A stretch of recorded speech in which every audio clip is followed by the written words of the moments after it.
Well, good morning to you all. I'm going to ask you to take out your Bible if you have it and turn to 1 Kings chapter 18. 1 Kings chapter 18. While you're turning there, just let me say thank you so much for being with us. It's so encouraging to see you here, to be with you, and to worship and serve God together. Happy Mother's Day to you all. And I hope that you guys are doing whatever you can to honor those who gave you life and nurtured you as you were raised. But ultimately, let us also remember that today is the Lord's Day. And just as on Mother's Day we seek to honor our mothers, every Lord's Day we seek to honor our God. In the book of 1 Kings, we are introduced to one of my favorite characters in the Bible, one of the most interesting and greatest characters in the entire Bible. He was a man of faith, a man of miracles. He was a man with a remarkable spirit, and his name was Elijah, the Tishbite. Elijah is known for many things that you might remember him for. He did all sorts of wonderful things, but probably he's most well known for what happens right here in 1 Kings chapter 18. In 1 Kings chapter 18, we've come to a point in Israelite history where things are exceedingly dark and very terrible. Elijah is a prophet in a time when things are really bad in Israel. The people have been led astray from the worship of Jehovah, or at least the only worshiping Jehovah, and now they're worshiping the Baals and the Asherah because of King Ahab, and mainly his wife, Queen Jezebel. And so in 1 Kings chapter 18, after this nation has been led astray by their terrible leaders, Elijah confronts Ahab, and he proposes on Mount Carmel a contest between the gods. You're serving Jehovah, you're serving Baal. You can't decide how long are you going to go limping between two opinions, right? Choose who's God. Find out which God is real, and let's serve him. And so Elijah proposes the contest, one that you probably know about, right? They all go up on Mount Carmel. And the prophets of Baal, they're given their opportunity to call on their God. They build their altar, they kill their animal, and then whichever God answers by fire from heaven, he is God. And so they call out all day long and do all the things they know to do to get Baal to answer them by fire, and nothing is heard. And then Elijah steps up, and it is his turn. And we see this in verse 36. 1 Kings 18, verse 36. At the time of the offering of the evening sacrifice, Elijah the prophet came near and said, O Lord, the God of Abraham, Isaac, and Israel, today let it be known that you are God in Israel, and that I am your servant, and I have done all these things at your word. Answer me, O Lord, answer me, that this people may know that you, O Lord, are God, and that you have turned their heart back again. Then the fire of the Lord fell and consumed the burnt offering and the wood and the stones and the dust and licked up the water that was in the trench. And when all the people saw it, they fell on their faces and they said, the Lord, he is God. The Lord, he is God. It's a wonderful, wonderful story, what happens here in 1 Kings chapter 18, which conclusively proves that Baal is no God at all and that Jehovah is God alone. But you probably know this as well, that at the conclusion of that story, things don't really happen the way you would think that they should happen. After Elijah has won the hearts of the people, at least he thinks he's won the hearts of the people, and he has conclusively proved that Jehovah is God, what should happen? Everybody should turn around. Everybody should be convinced. Fire fell from heaven. Why aren't we convinced? There should be some kind of fantastic revival, this rekindling of this marriage between God and Israel. But if you know the story, you know that's not at all what happens next. It's not what you would expect at all. So go with me to 1 Kings chapter 19. After all of this happens, this wonderful miracle where fire fell from heaven, what happens next is kind of anticlimactic for Elijah. 1 Kings 19:1, now Ahab told Jezebel all that Elijah had done and how he had killed all the prophets with the sword. Then Jezebel sent a messenger to Elijah saying, so may the gods do to me, and even more, if I do not make your life as the life of one of them by tomorrow about this time. And he was afraid and arose and ran for his life and came to Beersheba, which belongs to Judah, and left his servant there. But he himself went a day's journey into the wilderness and came and sat down under a juniper tree. And he requested for himself that he might die. And he said, "It is enough now, O Lord. Take my life, for I am not better than my fathers." The revival that Elijah probably expected never came. Instead, what happens, the people eventually, they go back to idolatry, and Elijah must continue running for his life, which he's been doing since all the way back in chapter 17. And so it's not hard to understand, is it? Why Elijah would have the attitude he has in chapter 19 under that juniper tree. It's enough. I've done all I can do. Take my life because what good can I do if after all of this I can't turn the people's hearts back to you, God? In 1 Kings 19, Elijah is disappointed. He is discouraged. He trusted God. He did everything that God told him to do. He proved that Jehovah is the one God. And after that, nothing really changed. He just feels like a failure. He feels like he can't make a difference. He feels tired and weary, and he just wants to give up. And to be honest, brothers and sisters, that feeling of discouragement is not foreign to us, is it? We too know what discouragement feels like. We too have our juniper tree moments, don't we? When someone we really love, someone we really respect lets us down and they walk away from the Lord, they leave the faith, that creates discouragement. When my marriage, which is supposed to be godly and spiritual, we're supposed to be helping each other get better, when that's not quite working and we're fighting, that's discouraging. When we suffer persecution for the faith that we profess, that's discouraging. When we see sin and ungodliness increase more and more and more in our land, we look at that and we think, what difference can I make? It's discouraging. When God's people don't live the way they ought to live, whether they are not as pure as they ought to be, they are not as holy as they ought to be, they are not as spiritually minded as they ought to be, they don't have the faith that I think they should have, that's discouraging. We understand how Elijah feels. Because in those moments where we have moments like he did, the same thoughts go through our head that went through his head. I'm a failure. I've done all that I can do. I'm so lost right now. Nothing will ever get better. I just want to quit. Anybody ever had those thoughts before? Anybody ever had those thoughts in the past 14 months? Surely. And so what I want you to see this morning, I want you to see what God says to Elijah when he comes to a moment like this. When he's ready to give up, when he is discouraged and disappointed, what does God tell his prophet? Listen to what he says. 1 Kings 19, verse 5. He lay down and slept under a juniper tree, and behold, there was an angel touching him. And he said to him, "Arise, eat." Then he looked, and behold, there was at his head a bread cake baked on hot stones and a jar of water. So he ate and drank and lay down again. And the angel of the Lord came again a second time and touched him and said, "Arise, eat, because the journey is too great for you." So he arose and ate and drank and went in the strength of that food 40 days and 40 nights to Horeb, the mountain of God. Then he came to a cave and lodged there. And behold, the word of the Lord came to him. And he said to him, "What are you doing here, Elijah?" I want you to see this, brothers and sisters, that when Elijah wants to give up, when he just wants to give up and let everything go, God's message to him is, get up, right? You see that. It's kind of funny in that verse, right? He gets to the juniper tree and he lays down and he goes to sleep. And then in verse 5, an angel touches him and awakes him and says, "Arise, eat." And so he eats, and then what's he do again? He goes back to sleep. And then the angel touches him a second time. "Get up." And so he goes to Mount Horeb. You know what he does when he gets to Mount Horeb, which is Mount Sinai? He goes into the cave, right?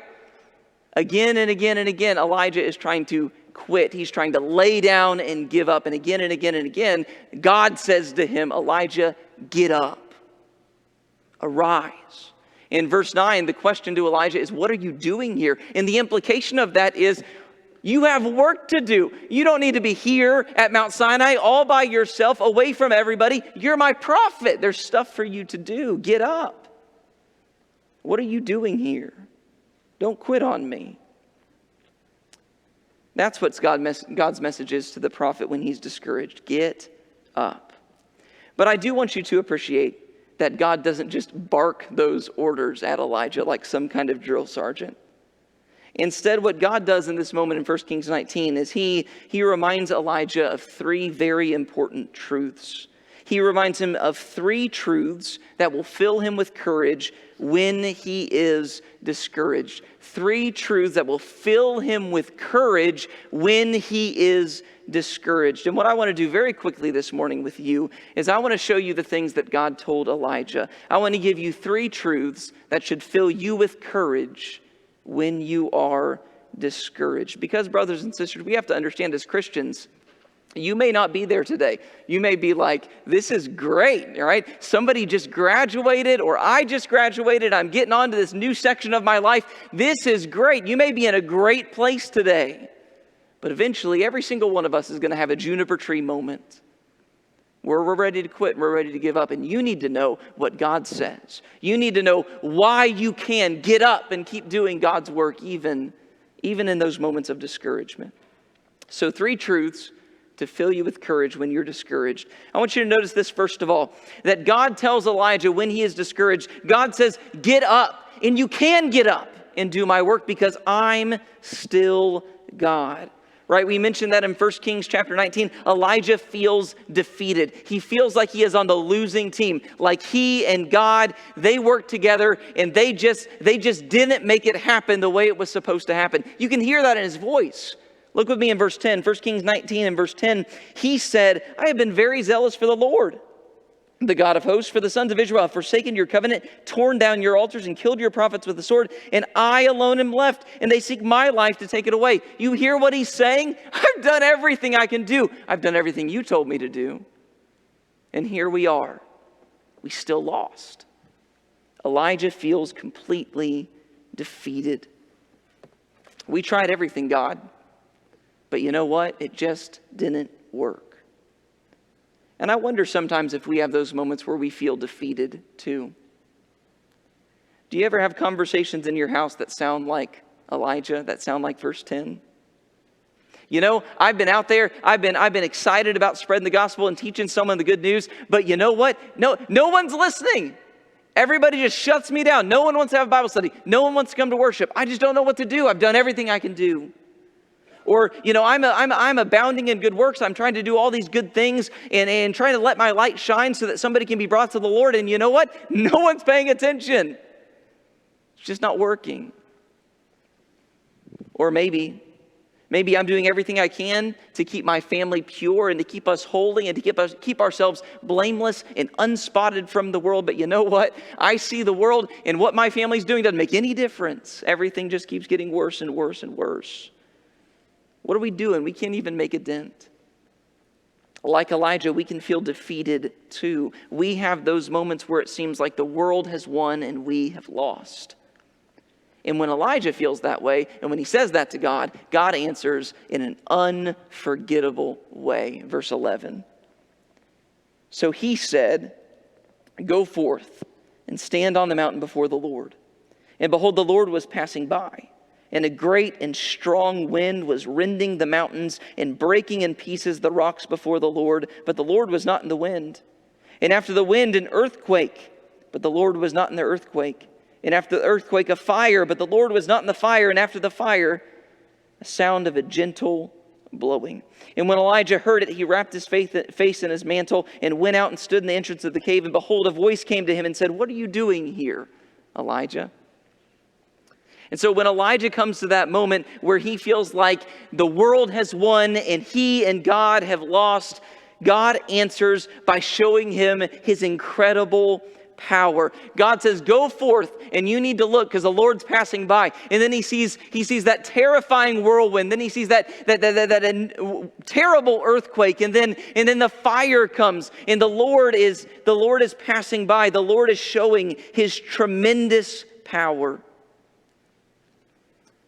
And this also reminds us, this kind of harkens back to what happens to Moses, I think. Could be wrong about that. But it reminds me of what happens to Moses when Moses is on the exact same mountain and Moses feels exactly the same way. Back in the book of Exodus, After the Israelites sin by making the golden calf, Moses goes back up on the mountain, and God is furious with the people. And God says, you know what, Moses, you go up without me. And Moses says, no, God, I'm not going anywhere without you. And in this moment, he's extremely discouraged. He's extremely disappointed. He's not sure what's going to happen. And so he asked if he can see the glory of the Lord. And God hides him in the cleft of the rock, and his glory passes by. And I wonder if this moment in 1 Kings 19 is supposed to hearken back to that, where Elijah is held in the cleft of a rock in a cave, while the glory of God passes by, to remind him who God is, to remind him that God is still God, no matter what men do. When we feel defeated, we need to remember that God is still God. He is still tremendously powerful. He is still more powerful and more wise than anybody on the earth. He can still do everything he intends to do, and men cannot upset his plans. There's a great psalm about that I'd like to read for you this morning. Psalm 2. Will you turn there for a second? Psalm 2. A great psalm that we need to remember when we feel like sometimes the world is winning and God is losing. It's a psalm of victory, a psalm of encouragement for anybody who has ever felt discouraged in any way. Psalm chapter 2, where the writer says, "Why are the nations in an uproar, and the peoples devising a vain thing? The kings of the earth take their stand, and the rulers take counsel together against the Lord and against his anointed, saying, let us tear their fetters apart and cast away their cords from us. He who sits in the heavens laughs. The Lord scoffs at them. He will speak to them in his anger and terrify them in his fury, saying, but as for me, I have installed my king upon Zion, my holy mountain. I will surely tell of the decree of the Lord. He said to me, you are my son. Today I have begotten you. Ask of me, and I will surely give the nations as your inheritance, and the very ends of the earth as your possession. You shall break them with a rod of iron. You shall shatter them like earthenware. Now therefore, O kings, show discernment. Take warning, O judges of the earth. Worship the Lord with reverence and rejoice with trembling. Do homage to the Son, that he will not become angry and you perish in the way, for his wrath may soon be kindled. How blessed are all who take refuge in him." You may remember that in the book of Acts, when the church is first facing persecution for standing up with Jesus, that's the psalm they quote. Why do the peoples rage and the Gentiles plot a vain thing? Because the church in the first century understood what Elijah needed to know here and what we need to remember when we're discouraged. No matter what men do, no matter what men plot, no matter what kings decide, no matter what nations try to do, God is still God. I need to remember that when I'm discouraged, and that will fill me with courage. Notice this, second of all, that when Elijah is discouraged, God tells Elijah, you need to get up and keep doing my work, because my plan is still in place. You know, it seems to me that Elijah had it in his mind exactly the way that everything was supposed to work out. He knew exactly the way that God had planned everything out and the way things were supposed to work out. You know, back in 1 Kings 17, he predicted the drought and King Ahab got mad at him, so he had to run for his life, and he spent time on the lam running away from the king, right? But now in 1 Kings 18, when all this contest happens and God is conclusively proven to be God, then everything should change. No more running for my life. No more having a nation of people that are entrenched in idolatry. Now things are going to be different because God threw fire down from heaven.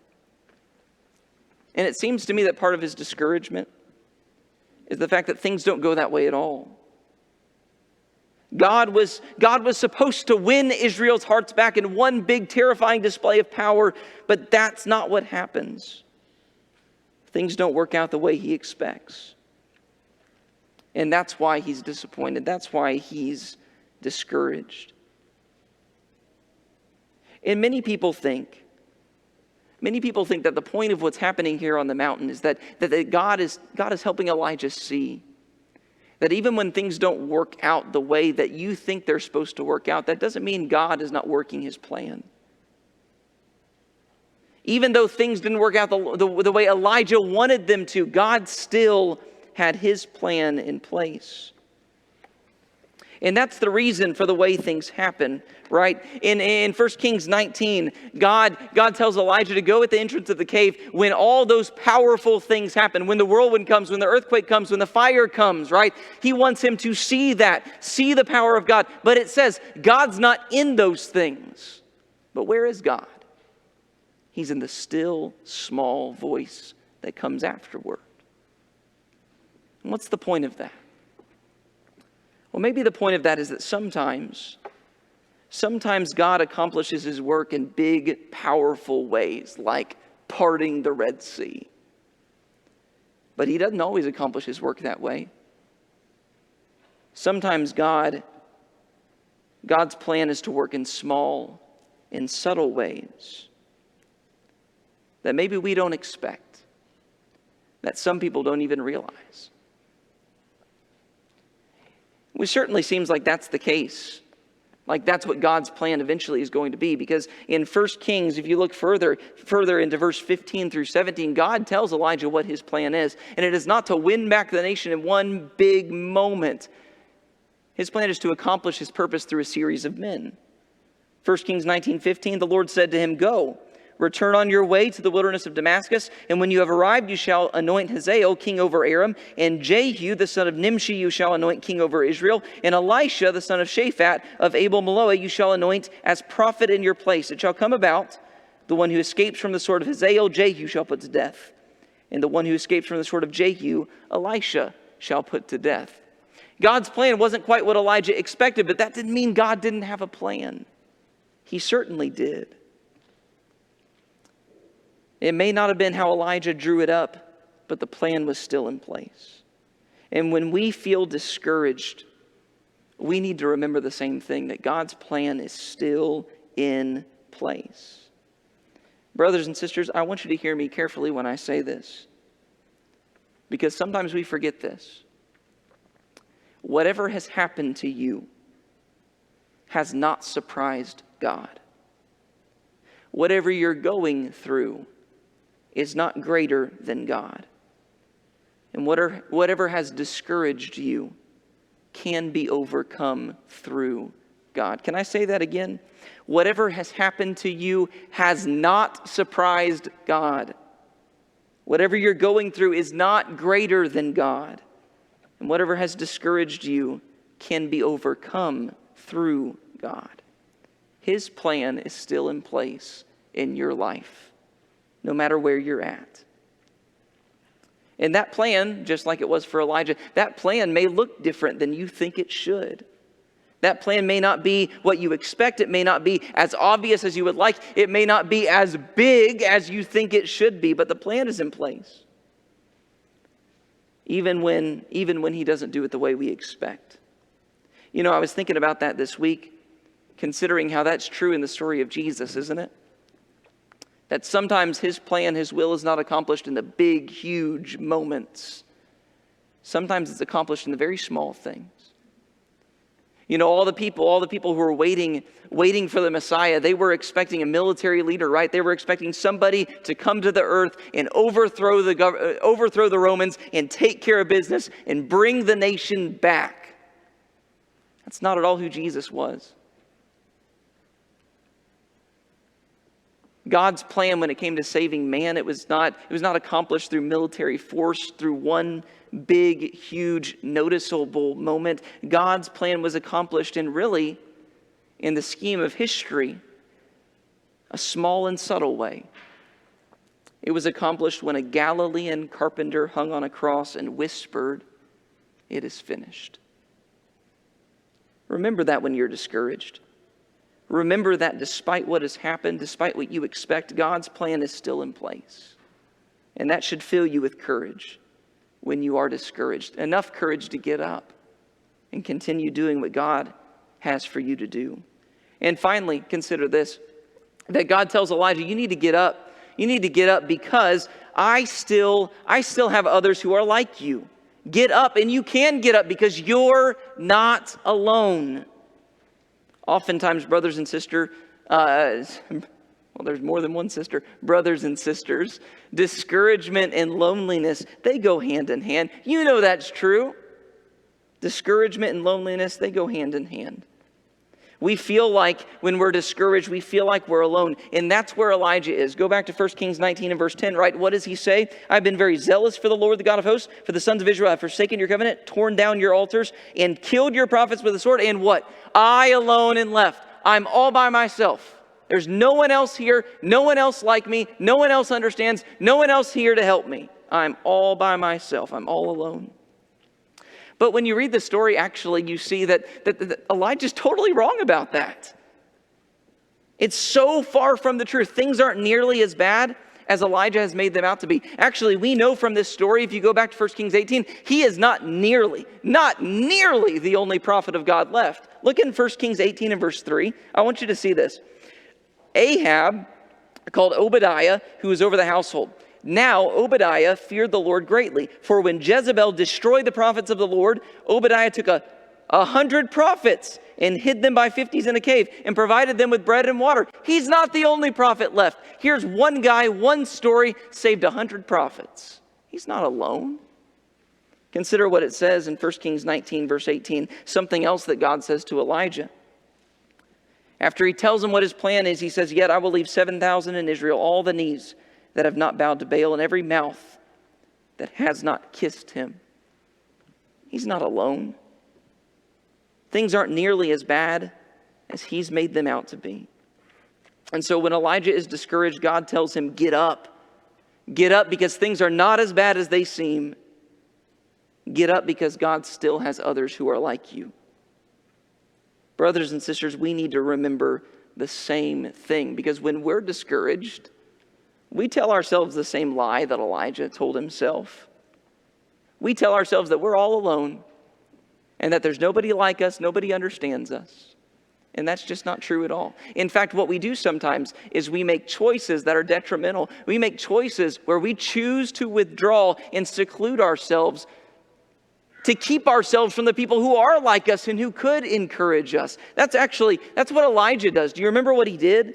In 1 Kings 9 and verse 3, it says that when he was afraid, he arose, he ran for his life, he came to Beersheba, which belongs to Judah, and he left his servant there. But he himself went a day's journey into the wilderness. He had somebody, he had a right-hand guy there who could encourage him and be with him and help him know that he wasn't alone. And what did he do?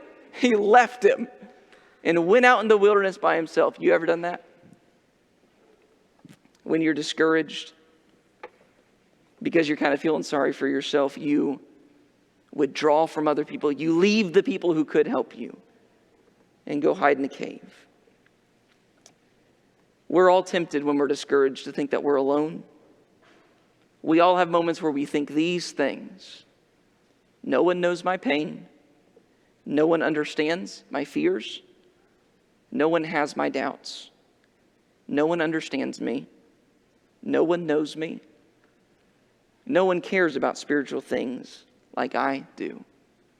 Ever had those thoughts? And yet, just as it was not true in Elijah's day, it's not true in your day either. It's not true in your life either. It's not true in your family, and it's not true in your church. God has others like you. God has those who do know your pain. There are those who understand your fears and understand your doubts. There are those who understand you. There are those who know you. And there are still those who are devoted to him like you are. God still has other people like you. And that ought to fill us with courage when we are discouraged. As we said at the top, every Christian at some point is going to get discouraged. That's not abnormal. That's normal. That's why the Bible has so much to say about being diligent and about not losing heart and continuing on and having endurance because discouragement happens. And when that happens, God's message to us is get up. Don't be the kind of person that lays down and quits. Don't be the kind of person that stops doing what you're doing because you're discouraged. His message to you is get up. What are you doing here? Go out and do my will. He says you can do that. You can be filled with courage to get up and continue the work of the Lord because God is still God, and you need to believe in his power. His plan is still in place. You need to trust in his wisdom and his providence. And he still has others like you, people that you can lean on, people that you can encourage, and people that can encourage you. And so, brothers and sisters, if you are discouraged this morning, God's message to you is get up. And maybe you're not discouraged, but one day soon you will be discouraged by something. God's message to you is get up. I'm still God. My plan is still in place. I still have others like you. And ultimately, what we need to remember what we're fighting for. We need to remember the reason we get up and continue to do the work of the Lord is because we have a promised inheritance that is fantastic, beyond what we could ask, beyond what we could think, beyond what we can describe with human words. And that's what we're fighting for. Now, it may be possible that someone is here this morning and they're lost. It may be possible that you're here this morning and you do not have the hope of heaven because you've not done what's necessary to have your sins washed away, to become a child of God. And we got to tell you this morning that you can fix that, and you need to fix that as soon as possible.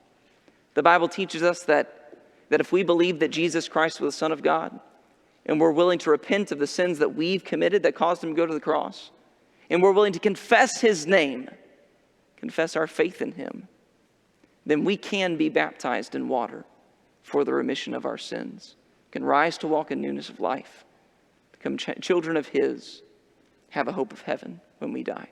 If you need to do that and have not done that, don't delay. Do that right now while we stand and while we sing.